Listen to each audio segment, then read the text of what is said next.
Hello and welcome to WMT Reviews. I am Wiseman Tanofsky, and today we're going to be taking a look at the 5-inch figure of one of my favourite Doctor Who villains of all time, that being Sutekh the Destroyer. Now, Sutekh the Destroyer appeared in the Tom Baker episode Pyramids of Mars all the way back in 1975, and he's one of the most powerful Doctor Who villains ever. He's part of a race called the Osirans, these powerful jackal-headed godlike creatures, was the brother of Horus and was trapped within the eye of Horus by said brother. He possesses incredible powers of telepathy and can enter and control any mind that takes his fancy. Now this is the jackal-headed version of the Sutekh figure, not the one I would have gone for out of choice, but I got a sweet deal on eBay so I couldn't resist. The other alternative of course being the helmeted head. Have a quick look at the head sculpt here. It's very, very nice. It's definitely Sutekh. It's got a very cool jackal look to it. With a few details, I think I would have liked more green in the eyes, because he had very piercing green eyes in the episodes, and these are just sort of white with the sort of green wash in them. I can see what they were going for, but I think green paint would have worked better. Having a look at the rest of the figure, there's not very much there. It's a good representation of his black and red robes, and I could swear in the episode these lines over here were red. I'm not sure, I might have to rewatch it. It's a good excuse to rewatch the episode. But a good representation of the Sutekh character.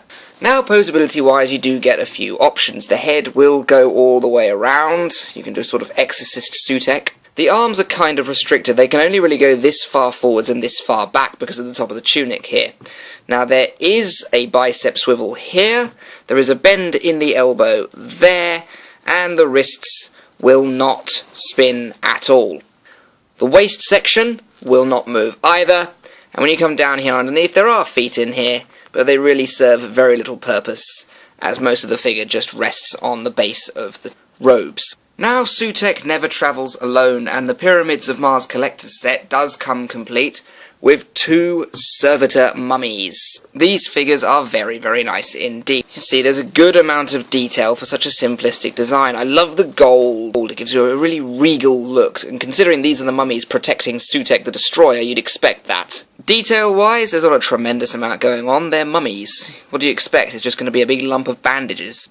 Now, posability-wise, these guys are very restricted. There's an incredibly tight shoulder joint here that will go all the way around eventually. It had to snap out of position when I first got it to get it started, but now it just sort of swivels round. There is a bend at the elbow, no swivels at all, no head rotation. The legs go partially forwards and very slightly back.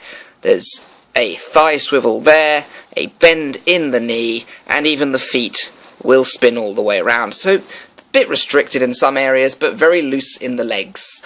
Overall, this is a great little set, and it's wonderful to finally add one of my favourite Doctor Who monsters of all time to my figure collection. And I will give it a very good 7.5 on the Orsometer. So that's a 7.5 on the Orsometer for Sutekh the Destroyer and his 2 mummy servitors from the Pyramid of Mars collector's set. I've been Wiseman Tanofsky, this has been WMT Reviews, thank you very much for watching.